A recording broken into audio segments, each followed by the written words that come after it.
A child's voice cut through the cafe like a blade. "Mom, that's him." 3 words, and Simone Harris's entire world stopped breathing. The dish towel slipped from her hands. Coffee grounds spilled like dark confessions across the counter. She didn't need to look. She already knew. 5 years of silence. 5 years of pretending the past was buried. And now Dominic Kane, the man who ruined her heart and never knew her secret, was standing in the doorway of her cafe, staring straight at her daughter. Maya's blue eyes, his blue eyes, blinked up at him wide and unguarded. And in that heartbeat of stillness, Simone realized the truth she'd prayed would never find her. He knows. He knows. And he's not alone. Because through the window, a black car idled at the curb, and inside it, Celeste Ashford watched with a smile that didn't reach her eyes. Whatever Dominic Kane had come for, it wasn't forgiveness. And before this day ends, someone's secret will burn. Hello family, welcome back to Mr. Harrington Stories, where love, power, and truth collide. May your week be filled with the courage to face your past. Type present if you believe the truth always finds its way home. And if you're here for stories of redemption, betrayal, and love that refuses to die, hit that subscribe button. Because the past never knocks twice. It breaks the door down. The silence that followed Dominic's question was the kind that breaks things. Is she mine? Simone heard the words, but they didn't feel real. They felt like something from a nightmare she'd had 1,000 times, the one where he found her, found Maya, and took everything she'd fought to protect. Her throat tightened. Her chest ached. And somewhere deep inside, beneath all the fear and anger and exhaustion, something old and familiar stirred. Hope. She hated herself for it. Mrs. Chun slowly gathered her crossword puzzle and slipped out the door without a word. Marcus followed, leaving a $10 bill on the table even though his coffee only cost $3. The bell above the door chimed twice, and then they were alone. Just Simone and Dominic and the weight of 5 years pressing down between them. She wanted to tell him to leave. Wanted to shout that he'd lost the right to ask questions the moment he'd made her feel like a mistake. But Maya was just behind that door, probably listening, probably trying to understand why the stranger with her eyes had made her mother's voice sound like breaking glass. So instead, Simone did what she'd learned to do over 5 years of single motherhood and struggle and nights where she cried into her pillow so her daughter wouldn't hear. She steadied herself, lifted her chin, and refused to let him see her bleed. "Why are you here?" she asked again, her voice quieter now but no less sharp. Dominic's jaw worked like he was chewing on words he didn't know how to say. His hand moved to his tie, loosening it slightly, a gesture she remembered. He always did that when he was stressed. When the board meetings ran long. When his father called. When he was about to say something he didn't want to. "I came to find you," he said finally. The words landed like stones in still water. Simone's heart twisted. After 5 years. After silence and severance packages and closed doors. After she'd scraped together every dollar to open this cafe. After she'd given birth alone in a Brooklyn hospital with no one to hold her hand. After she'd stayed up nights wondering if she'd made the right choice keeping Maya. After all of that, now he came looking. "You're 5 years too late," she said. "I know." His voice cracked on the second word, and something in her chest cracked with it. She wanted to stay angry. Anger was safer. Anger kept her standing. But the way he was looking at her, like he was seeing her for the first time really seeing her, made the armor she'd built feel suddenly dangerously thin. Dominic took a step closer. She didn't step back this time. "Simone, The door behind her opened. Maya stood there, peeking around the frame, her small face filled with uncertainty. Her purple dress had a juice stain on the collar. Her hair was coming loose from the ponytail Simone had tied that morning. She looked tiny, fragile, and so heartbreakingly brave. "Is the man leaving?" Maya asked softly. Simone's throat closed. Dominic's eyes went to their daughter, and the expression that crossed his face was something Simone had never seen before. Not in all the months she'd worked for him. Not in the late nights or the stolen glances or even that one night when the champagne had made him forget he wasn't supposed to be human. It was wonder. And terror. And something that looked almost like grief. He knelt down. Slowly. Like he was afraid any sudden movement might make her disappear. "Hi," he said, his voice gentler than Simone had ever heard it. "What's your name?" Maya glanced at Simone, asking permission with her eyes. Simone's instinct screamed to pull her daughter back, to end this before it went any further. But she'd seen that look on Maya's face before, the longing, the questions, the dreams of a father who might love her. She gave a tiny nod. Maya, the little girl said. Maya Rose Harris. I'm 4 3/4. Dominic's lips curved into something that wasn't quite a smile but was close. That's a beautiful name. My mommy picked it. Maya's voice gained confidence. She picks all the best things. She makes the best hot chocolate too. Do you want some? Simone's heart shattered and mended and shattered again.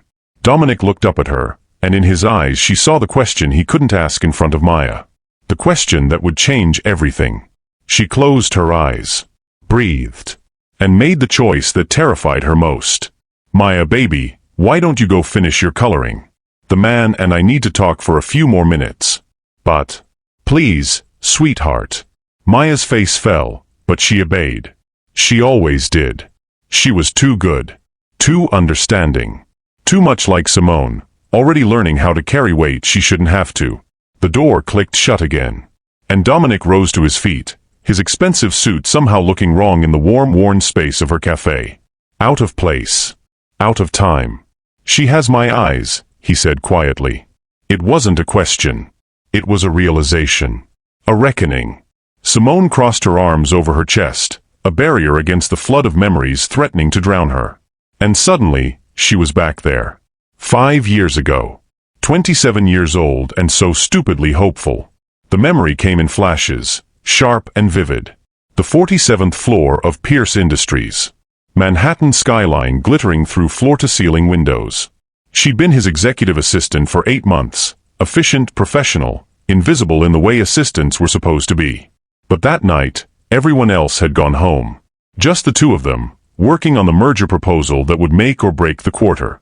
Chinese takeout containers scattered across his desk. Her heels kicked off under her chair because her feet ached. His tie loosened because the air conditioning had failed again. And somewhere between the third revision and the fourth cup of coffee, something had shifted. He'd looked at her. Really looked at her. Not as the woman who scheduled his life, but as someone who existed beyond her usefulness to him. You're brilliant, you know that? He'd said. She'd laughed, surprised. I just organize your calendar. No. You organize chaos. You see 10 steps ahead. You remember things I forget. You're wasted here. The words had been whined to someone who'd spent her whole life being told she wasn't quite enough. Not smart enough. Not polished enough. Not from the right family or the right schools or the right side of the city. She should have known better. Should have recognized the danger in the way he was looking at her, like she was something precious he'd just discovered. But she'd been 27 and lonely and so tired of being invisible. When he'd poured champagne to celebrate the finished proposal, she'd said yes. When he'd stood too close, she'd leaned in. And when he'd kissed her, soft at first, then desperate, like he'd been starving for something he couldn't name, she'd kissed him back. That night had felt like magic. Like the universe had finally decided she deserved something beautiful. The morning after had taught her the truth. He'd woken before her, already dressed, already distant. The warmth in his eyes from the night before had been replaced by something cold and calculated. This can't happen again, he'd said, not even looking at her as he straightened his tie in the mirror. It was unprofessional. A mistake. A mistake. She gathered her clothes with shaking hands and left his penthouse before he could see her cry. 2 weeks later, she discovered she was pregnant. 3 weeks later, HR had called her into a conference room and told her the company was restructuring. Her position was being eliminated. They'd offered her 6-month severance and a glowing recommendation letter. She'd signed the papers with numb hands and walked out of Pierce Industries for the last time. She never told him. How could she? He'd made it clear she was a mistake he wanted to forget. Simone blinked, pulling herself back to the present. To the cafe. To Dominic standing in front of her with devastation written across his face. I looked for you, he said, and his voice was raw. After you left. They told me you'd quit. Taken a better offer. I called your phone for weeks. It was disconnected. Simone's anger flared hot and sharp. Because you fired me. His head snapped up. What? You heard me. Your company, your family, eliminated my position 3 weeks after that night. Don't pretend you didn't know. Simone, I swear to God, I had no idea. I came into the office one day and you were just gone. My assistant, my new assistant, said you'd resigned. I thought. He stopped. Swallowed. His hand dragged through his hair, messing the perfect styling. I thought I'd scared you off. I thought you couldn't stand to be near me after what I'd said. The confession hung between them like fragile glass. Simone wanted to believe him.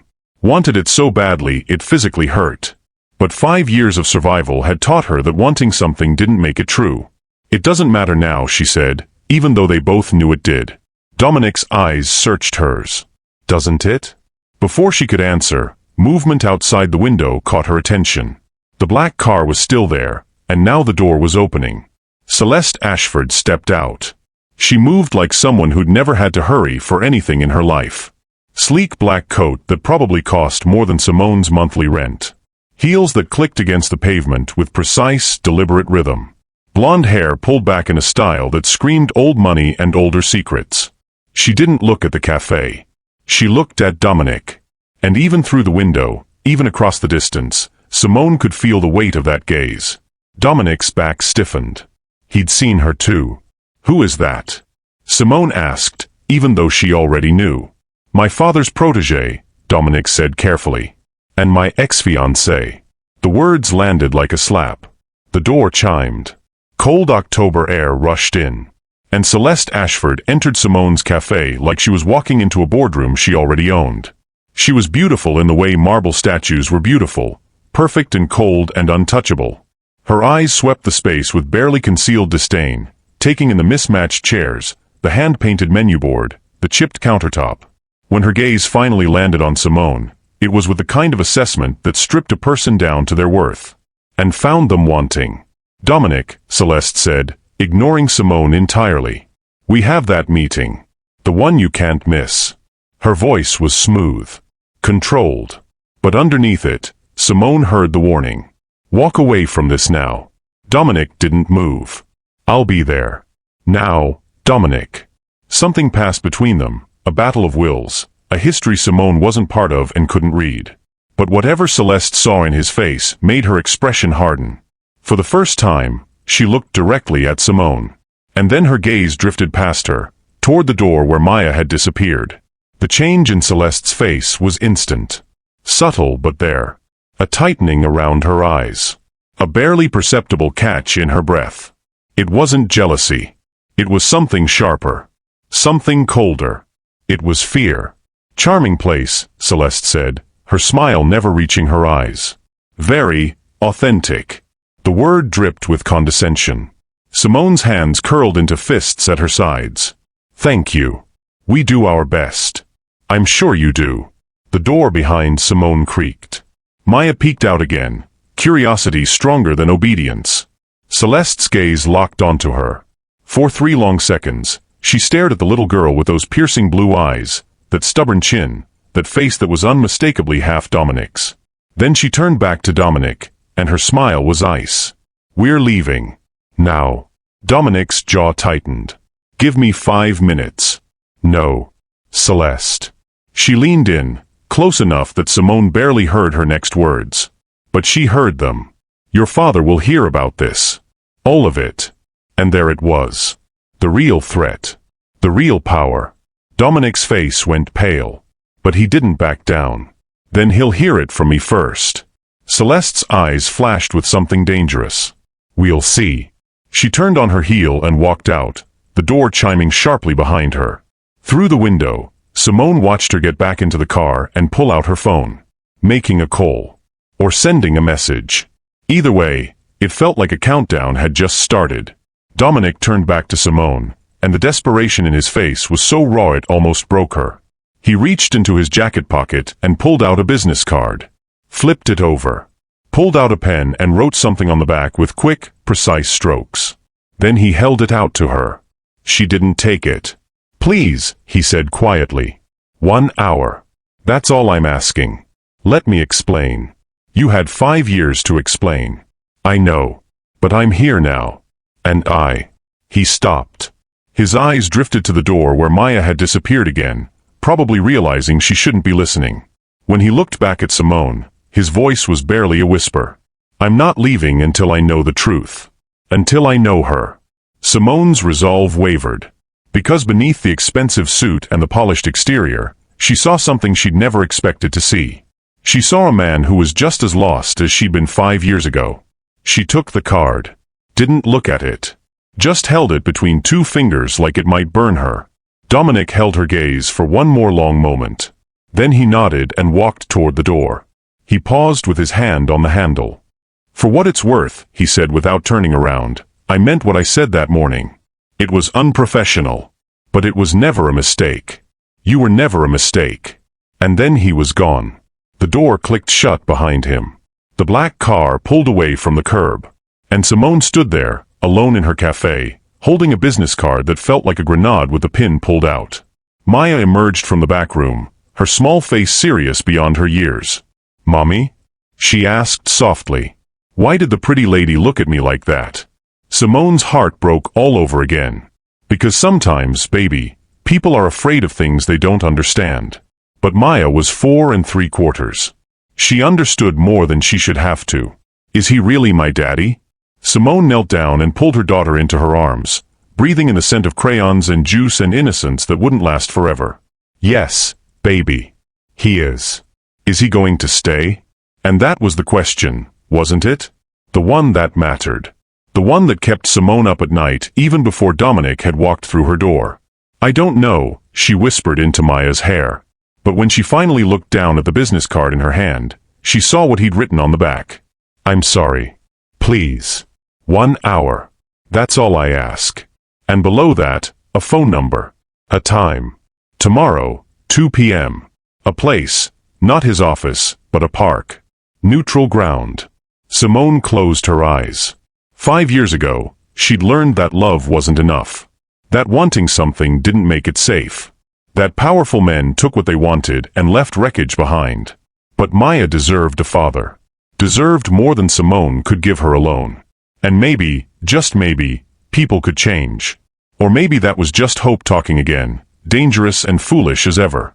Simone pressed her lips to Maya's forehead and held her tighter.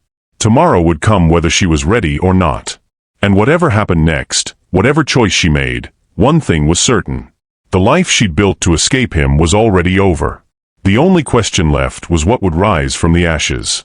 If you were her, would you give him that 1 hour, or protect your daughter by staying silent forever? Sometimes the bravest thing you can do is risk your heart one more time. And sometimes the bravest thing is walk away. Simone just had to figure out which kind of brave she was. Simone stood at the edge of Prospect Park, watching Maya chase pigeons across the brown autumn grass. It was 2:03 p.m. 3 minutes past the time Dominic had written on that card. 3 minutes past the moment she'd promised herself she wouldn't be here. But here she was anyway.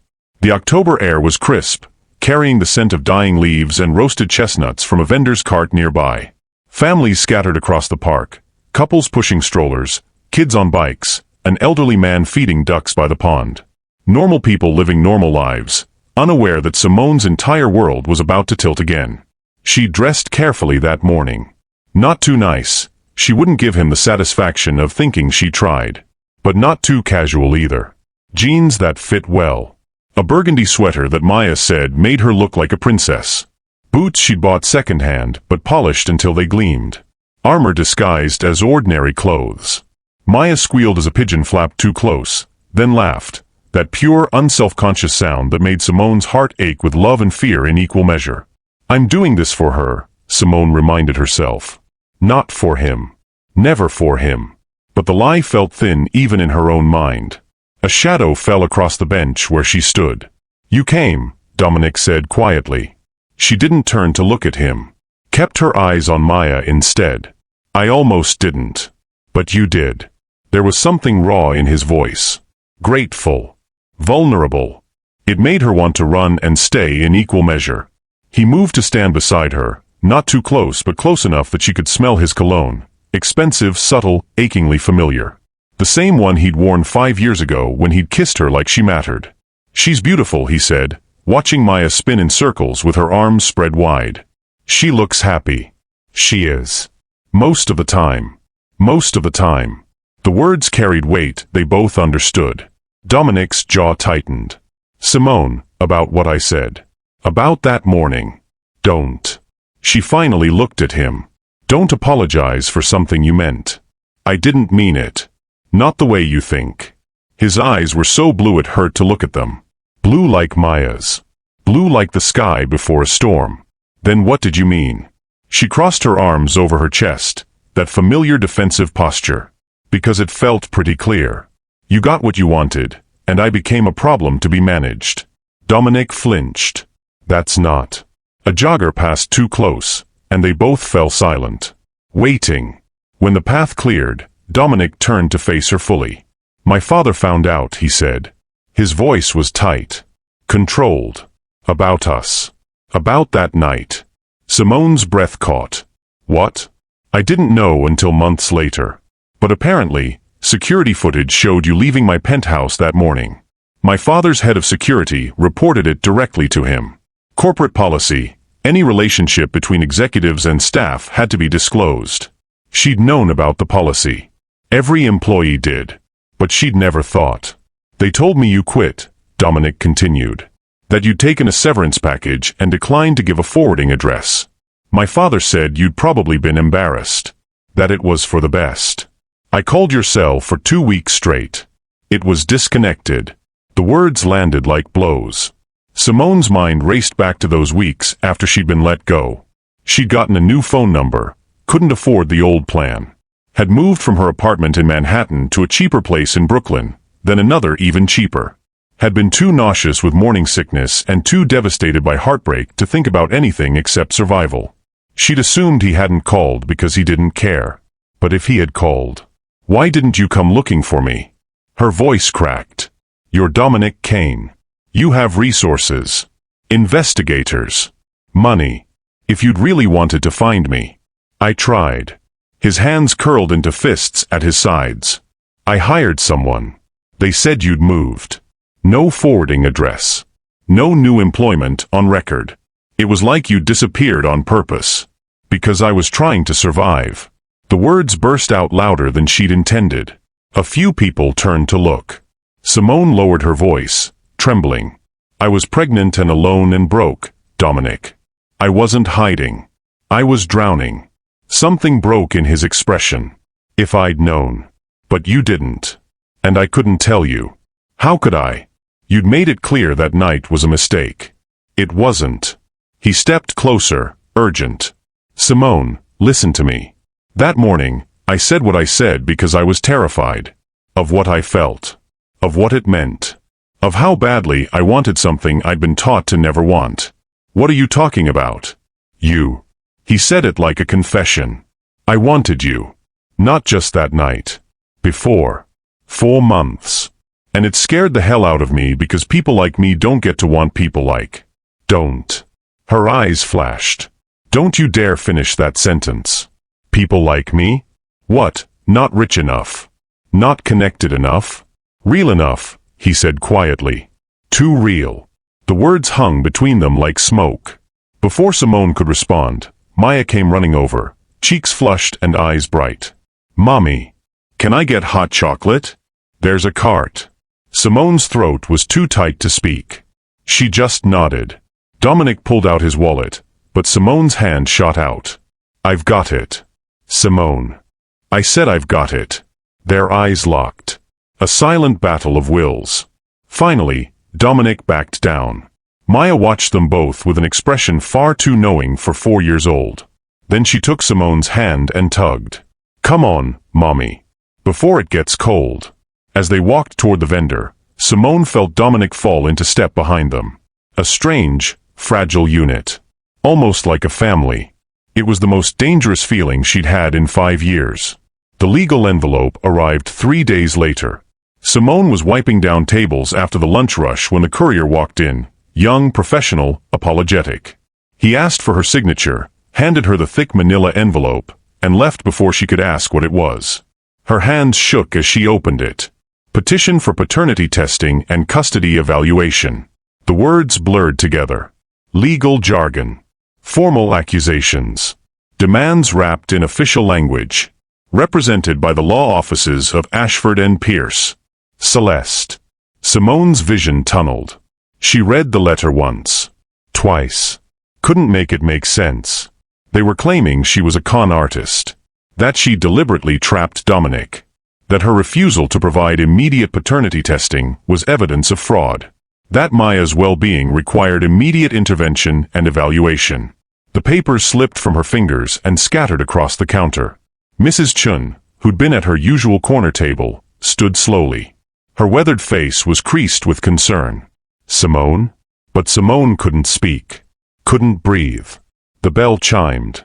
Two of her regulars walked in, Sarah from the bookstore next door and Marcus, who came every morning for his coffee and crossword. They saw the papers. The official letterhead. The legal seal. The whispers started before Simone could gather the documents. By evening, everyone knew. The struggling single mother. The secret billionaire baby. The paternity dispute. By the next morning, her cafe was empty. No Mrs. Chun with her crossword. No Marcus with his endless refills. No Sarah popping in for her afternoon latte. Just silence. And the weight of judgment pressing down like a physical thing. Maya noticed. Of course she did. Children always noticed. Mommy, she asked as they ate dinner in the apartment above the cafe, why didn't anyone come today? Simone's fork paused halfway to her mouth. They were busy, baby. But you seemed sad. Are people being mean? The question broke something in Simone's chest. Sometimes, sweetheart, people believe things that aren't true. And it hurts. But it doesn't change who we are. Maya considered this with that serious expression she wore when she was trying to understand grown-up problems. Are you gonna be okay? Simone set down her fork and pulled her daughter into her lap. As long as I have you, baby, I'm always okay. But that night, alone in her bed with the lights off and the city humming outside her window, Simone let herself cry. For her cafe. For her reputation. For the life she'd built that was crumbling like sand. And for the choice she knew she'd have to make. Her phone rang at 11:47 p.m. Simone almost didn't answer. But the number was Dominic's. She picked up. Said nothing. I just saw the legal filing. His voice was sharp. Angry. I didn't know. Simone, you have to believe me, I didn't authorize this. Then who did? She heard him exhale. A long, shaking breath. Celeste. And my father. They went behind my back. Of course they did. Her laugh was bitter. Because that's what people like you do. You destroy people like me and call it business. That's not fair. Fair? She sat up in bed, rage finally overriding fear. Fair would have been you standing up for me 5 years ago. Fair would have been you telling your father to back off. Fair would have been you fighting for me instead of letting them erase me like I never existed. You're right. The admission stopped her cold. You're right, he said again, quieter. I should have fought. Should have demanded answers. Should have burned the whole company down if that's what it took. I didn't. And I've regretted it every day since. Simone closed her eyes. Regret doesn't change anything. No. But this can. I'm flying back tonight. I'm going to fix this. You can't fix this. They've already made up their minds. I'm the gold digger. You're the victim. That's how this story ends. Like hell it does. The fierceness in his voice sent a shiver through her. Meet me tomorrow, he said. My lawyer. Your lawyer if you want one. We'll settle this. You'll get the test. It'll prove I'm Maya's father, and then we negotiate custody on your terms. Why? Why do you suddenly care? Because she's my daughter. His voice cracked. And because I failed you once. I won't do it again. Simone wanted to believe him. Wanted it so badly it felt like a physical ache. But wanting and trusting were different things. What if the test shows you're not the father? She asked. Then I'll still help you. Because you deserve better than what they did to you. The words settled over her like a blanket. Warm. Dangerous. One condition, she said finally. Anything. Full custody stays with me. You can visit. You can be part of her life. But she lives with me. In Brooklyn. In the world she knows. She doesn't become a pawn in your family's games. Done. Just like that? Just like that. A pause. Simone, I know you don't trust me, but I'm asking you to try. For Maya. And maybe, for us. There is no us. But her voice wavered when she said it. Dominic heard it too. Not yet. But there could be. The line went quiet. Not dead, just waiting. Finally, Simone whispered, tomorrow. 10 am. Send me the address. I will. And Simone? What? Thank you. For giving me a chance I don't deserve. He hung up before she could tell him he was right. The DNA test took 15 minutes. A swab. A form. A signature. Simone held Maya's hand through it all, watching as the technician gently scraped the inside of her daughter's cheek. Maya was brave. Didn't cry. Just asked if it would hurt and seemed satisfied when the woman said no. Dominic watched from across the room, his face unreadable. When it was done, the technician said the results would take 3 to 5 business days. They came back in 2. Simone was at the cafe when her phone rang. A number she didn't recognize. She almost didn't answer. Ms. Harris? This is Dr. Patel from Gene Mark Labs. I have your paternity test results. Her heart stopped. Okay. The test confirms with 99.9% certainty that Dominic Kane is the biological father of Maya Rose Harris. She'd known. Of course she'd known. But hearing it made official, made real, made it somehow heavier. Thank you, she managed. There's something else. Dr. Patel's voice changed. Gentler. More careful. During the analysis, we found a genetic marker that requires follow-up. Maya has a rare blood disorder. It's manageable with treatment, but she'll need a bone marrow transplant within the next 2 years. Simone's world tilted. What? The doctor explained. Medical terms. Prognosis. Treatment options. It was all background noise to the roaring in Simone's ears. Her baby. Her beautiful, healthy, perfect baby. Is there a match? Simone heard herself ask. In the system? Not yet. But we've run the probability analysis. The best chance would be a sibling or close family member. Does Mr. Kane have any siblings? Simone's throat closed. He has a brother. Had. He died 4 years ago. I'm sorry to hear that. Without a sibling match, we'll need to search the donor registry. But I want you to know, this is treatable. Maya's prognosis is good if we act quickly. The call ended. Simone stood there, phone still pressed to her ear, the cafe spinning around her. Maya needed a transplant.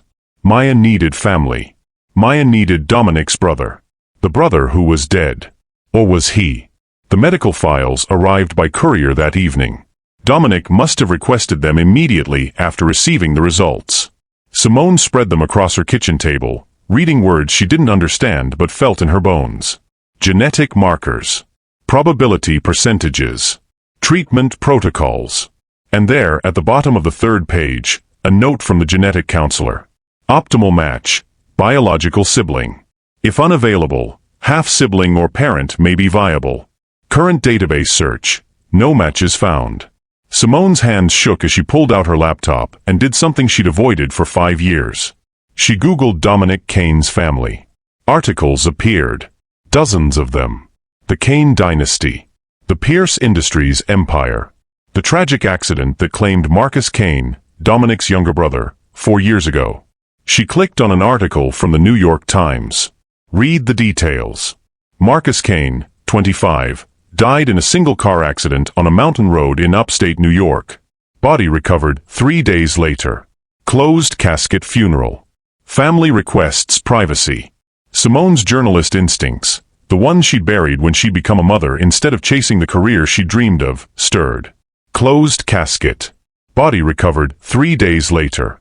She clicked another article. Then another. No witnesses. No other cars involved. No clear cause for the accident. Just a young man who died, and a family who'd closed ranks. Her phone buzzed. A text from Dominic. Did you get the medical report? We need to talk. Tonight, if possible. She stared at the message.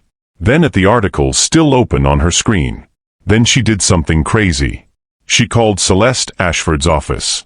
The receptionist answered with polished efficiency. Ashford and Pierce, how may I direct your call? Simone's voice was steady, clearer than she'd expected. I need to speak with Ms. Ashford. Tell her it's about Marcus Kane. A pause. May I ask who's calling? Simone Harris. She'll know who I am. Another pause. Longer this time. Then, hold please. 30 seconds of elevator music. Simone's heart hammered. Then Celeste's voice, cold as winter. Ms. Harris. How unexpected. I know what you did. The words came out before Simone could stop them. Celeste laughed. Soft. Dangerous. Do you? How fascinating. And what exactly do you think you know? Marcus Kane. He's not dead, is he? The silence that followed was answer enough. When Celeste spoke again, her voice had changed. Less polished. More raw. You should be very careful about what you say, Ms. Harris. Accusations like that can ruin lives. Is that a threat? It's advice. From someone who understands how the world works better than you ever will. The line went dead. Simone sat there, phone clutched in her hand, certainty settling in her bones like ice. Marcus Kane was alive. Celeste knew where he was. And Maya's life depended on finding him. The charity gala was in 3 days. Dominic called her the morning after her conversation with Celeste. His voice was urgent, almost desperate. I need you to come with me. To the annual Pierce Foundation Gala. I know it's asking a lot, but why? Because I'm announcing you. Officially. As Maya's mother. As someone important to me. And because I think Celeste is planning something. If we go public first, we control the narrative. Simone's laugh was sharp. Control the narrative? Dominic, I don't belong in your world. You belong anywhere you choose to be. Pretty words. But pretty words don't change reality. Then come and prove me wrong. Show everyone that you're not afraid of them. It was a challenge. A dare. And Simone had never been good at backing down from those. Fine. But I'm not wearing some ridiculous gown. And I'm not pretending to be something I'm not. I wouldn't ask you to. The dress arrived the next day. Not ridiculous, elegant. Simple. A deep emerald green that made her skin glow. No label she recognized, but the fabric felt expensive against her fingers. There was a note tucked inside. You're already everything you need to be. This is just armor. D. Simone stood in front of her mirror the night of the gala, hardly recognizing herself. Hair styled but not overdone. Makeup that enhanced rather than transformed. The dress that fit like it had been made for her body specifically. Maya watched from the bed, eyes wide. Mommy, you look like a queen.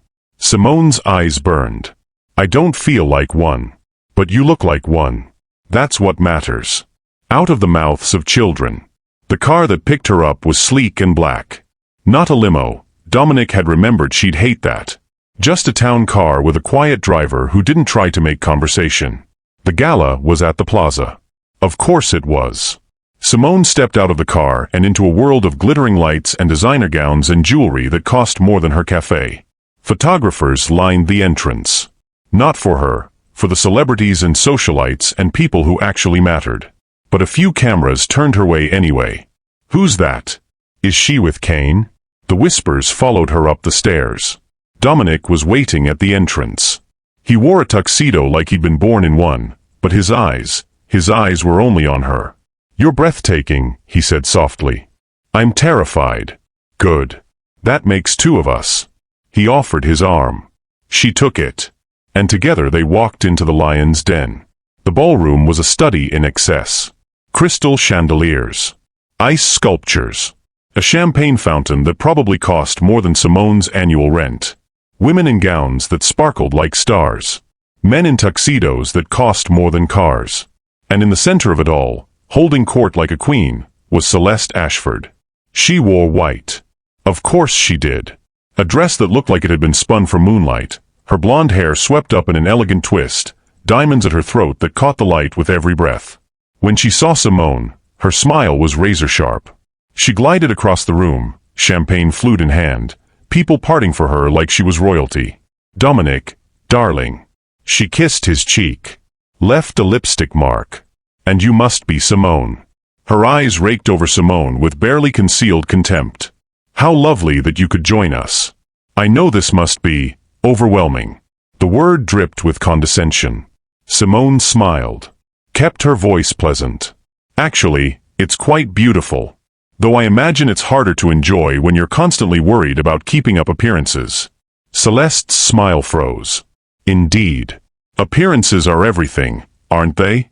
Before Simone could respond, Celeste turned to the crowd. Everyone. May I have your attention? The room quieted. Hundreds of eyes turned toward them. Celeste's smile widened. I'd like to take a moment to celebrate our host, Dominic Kane, and his incredible achievements over the past year. A screen descended behind her. A slideshow began. Images of Dominic. Board meetings. Charity events.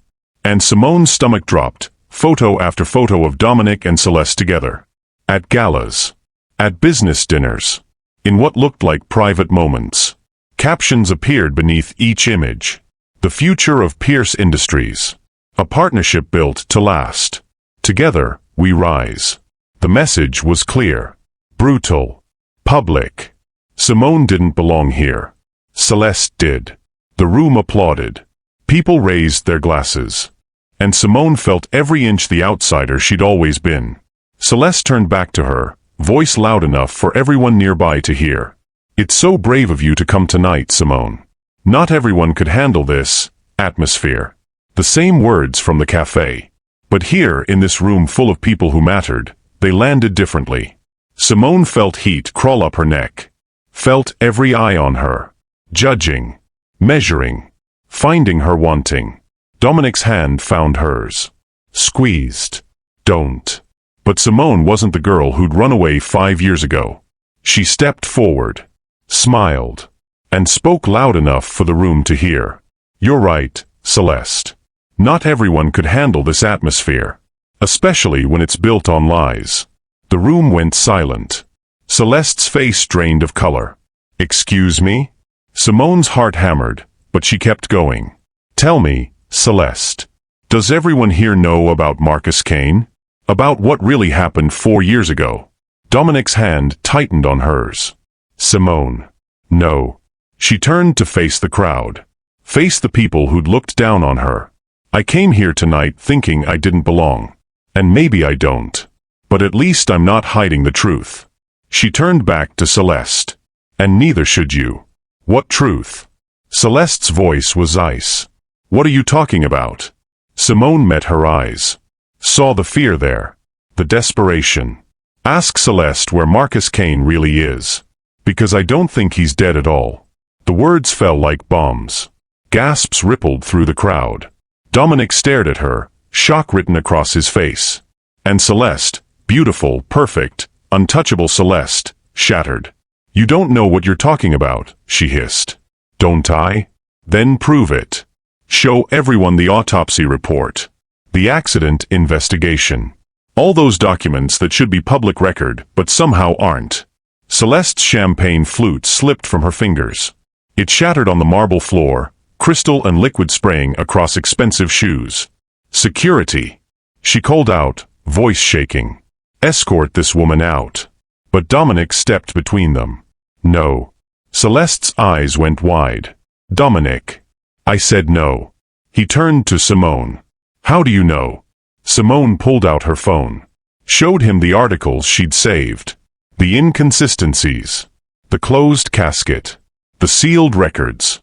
And then she showed him the medical report. Maya's genetic markers. The need for a family donor. If Marcus is alive, she said quietly, he could save her. The room exploded into whispers. And Dominic turned to Celeste with something terrible in his eyes. Where is he? Celeste backed away. I can't. Where is my brother? The roar silenced the room. Celeste's mask finally cracked. Tears streamed down her face, ruining her perfect makeup. California, she whispered. He's in California. Your father, he paid him to disappear. After he threatened to expose the financial fraud. I helped. I'm sorry. I'm so sorry. The confession hung in the air like smoke. And Simone realized something. She'd just burned down an empire. But maybe, just maybe, she'd saved her daughter's life in the process. Do you think Celeste has been hiding Dominic's brother all this time, or did she kill him? Sometimes the truth is worse than death. Sometimes it's the only thing that can save us. The private study at Pierce Industries had always felt like a cathedral of power. Dark wood panels. Leather chairs that cost more than most people's cars. A desk the size of a small boat. Windows that overlooked Manhattan like a king surveying his kingdom. Dominic had grown up in this room. Had learned to tie his tie here. Had signed his first contract at 16. Had been told over and over that the family legacy was everything. Now it felt like a tomb. Celeste sat in the chair across from him, mascara streaking down her face in dark rivers. Her perfect hair had come loose. Her white dress, that dress she'd worn like armor at the gala, was wrinkled and stained with champagne. She looked human for the first time since Dominic had known her. And he hated her for it. "Tell me everything," he said. His voice was quiet. Deadly. Celeste's hands shook as she reached for the glass of water security had brought her. She didn't drink. Just held it like it might keep her anchored. "Your father found out Marcus was going to the SEC," she began. Her voice cracked. "About the offshore accounts. The falsified reports. All of it." Dominic's jaw clenched. "I knew about the investigation. I didn't know Marcus was the whistleblower. He came to your father first. Gave him a chance to make it right. But you know how your father is. Was." Dominic's interruption was sharp. Past tense. "He's dead, Celeste. He doesn't get to hide behind his reputation anymore." Celeste flinched. "Right. Was." She took a shaking breath. "He offered Marcus money. A lot of money. Enough to disappear and never come back. But Marcus refused. Said the family name should mean something more than corruption. So you killed him." The accusation hung in the air like smoke. "No." Celeste's head snapped up. "No, I swear. Your father and I, we staged the accident. Made it look real. But Marcus is alive. He's been alive this whole time." Dominic stood so fast his chair scraped against the floor. "You let me grieve. Let me bury an empty casket. Let me believe my brother was dead for 4 years. I'm sorry." "Sorry?" He slammed his hands on the desk. "Sorry doesn't bring back the years I lost. Sorry doesn't undo the fact that you're a monster." Celeste's face crumbled. "I did it to protect you." "Protect me? Or protect the company?" She couldn't answer. The silence was answer enough. Dominic pulled out his phone. Opened the security footage his tech team had recovered. The same team Celeste didn't know he'd hired 3 days ago when Simone first raised suspicions. He turned the screen toward her. The video showed Celeste in this very office, 4 years ago, signing papers. Transferring money. Meeting with a man who specialized in making people disappear. Every transaction. Every lie. All of it recorded. "I already sent copies to the FBI," Dominic said quietly. "And the SEC. And every major news outlet in the country." Celeste went white. "You didn't." "I did. 2 hours ago. While you were busy trying to humiliate Simone." Her eyes filled with fresh tears. "Dominic, please. I love you. I did this for us." "No." He stepped back, disgusted. "You did this for power. For control. For a legacy built on lies." He walked to the door. Stopped with his hand on the handle. "Where's Marcus?"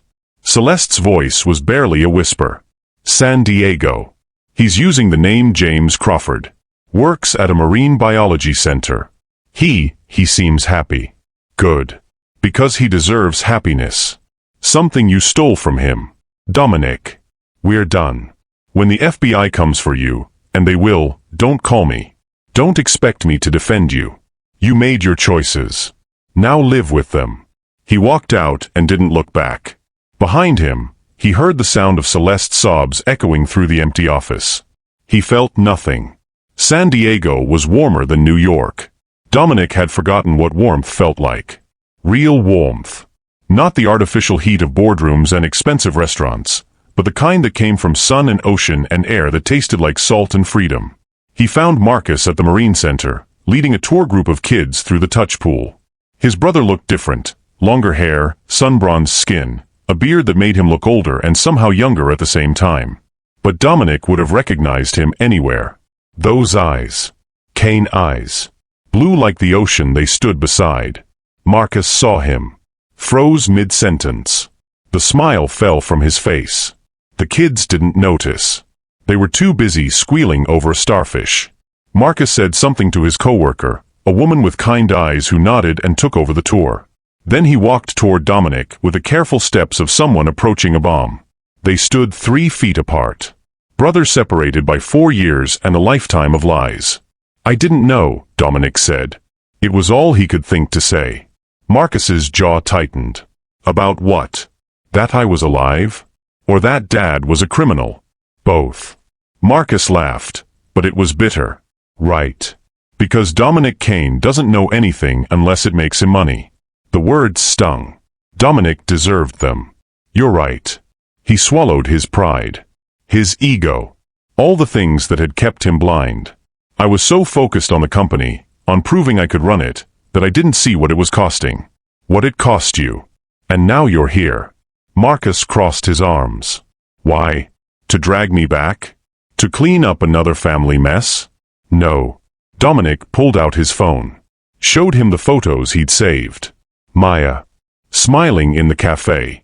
Coloring at her table. Chasing pigeons in the park. Marcus stared at the screen. Confusion flickered across his face. Who? My daughter. Your niece. Her name is Maya. She's 4 years old, and she's... He couldn't finish. His throat closed. Marcus looked up. Saw the devastation in his brother's eyes. What's wrong with her? She has a genetic blood disorder. She needs a bone marrow transplant. Without it, Dominic's voice cracked, without it, she won't make it to her 6th birthday. The words hung heavy between them. Marcus handed back the phone. His face was unreadable. And you came here because I'm a match. You're the only match. The ocean crashed behind them. Kids laughed. Seagulls called. The world kept turning like nothing had changed. But everything had. So that's it? Marcus's voice was hard. You need something, so you show up? Just like Dad? No. Dominic's hands curled into fists. Not like Dad. If you say no, I'll walk away. I won't force you. Won't manipulate you. I'm here to ask. As your brother. Not as a Kane. Marcus studied him. Looking for the lie. The angle. The trap. He didn't find one. Who's her mother? Simone Harris. Dominic paused. She worked for me 5 years ago. I was too stupid and too scared to keep her. And when she disappeared, I thought she'd left because of me. But it was Dad. And Celeste. They forced her out. Made sure I never found her. Marcus's expression softened slightly. You loved her. It wasn't a question. I did. I do. But I destroyed it before it had a chance to become anything real. So now what? Marcus gestured to the phone. You want me to save your daughter and then disappear again? No. Dominic's voice was fierce. I want you to come home. Not to Pierce Industries. Not to the company. To family. Real family. The kind that actually matters. Marcus laughed again, but this time it was softer. Sadder. You don't have a family, Dominic. You have a corporate dynasty. Had. Past tense. I resigned. 2 hours before I flew here. The words landed like a grenade. Marcus's eyes went wide. What? I walked away. From the board. From the CEO position. From all of it. I exposed Dad's crimes. Turned over every document to the FBI. The company's going to collapse, and I'm the one who lit the match. You're lying. I'm not. Dominic pulled up the news alerts on his phone. Headlines screamed across the screen. Pierce Industries in crisis. CEO resigns amid fraud scandal. Dominic Kane exposes father's corruption. Empire falls. The end of the Kane dynasty. Marcus stared at the screen. Then at his brother. Then back at the screen. Why? He whispered. Because you were right. Family should matter more than money. And I'm done choosing the wrong one. Tears filled Marcus's eyes. He tried to blink them away. Failed. You really walked away from everything. Everything that was built on lies. Dominic's voice broke. I can't give you back the 4 years you lost. Can't undo what they did to you. But I can give you this, the truth. And a choice. What choice? Come home. Save Maya. Let me prove that we can be the family we should have been all along. The waves crashed. The world waited. Marcus closed his eyes. Breathed. And when he opened them again, Dominic saw something he hadn't seen in years. Forgiveness. Okay, Marcus said quietly. I'll come home. The transplant took 6 hours. Simone sat in the hospital waiting room, hands clasped so tightly her knuckles went white. Dominic sat beside her, close enough that their shoulders touched but not so close that it felt presumptuous. They hadn't talked about them. About what came next. About whether there was still an us buried beneath all the wreckage. Right now, there was only Maya. Marcus had gone into surgery first. Then Maya. The doctors said the procedure was routine. That the match was perfect. That everything would be fine. But fine felt like a word invented by people who'd never had to watch their child fight for their life. Simone's phone buzzed. A text from her best friend checking in. She didn't answer. The clock on the wall ticked. Nurses passed. Machines beeped. The world kept moving like it had the right to. How did you find him?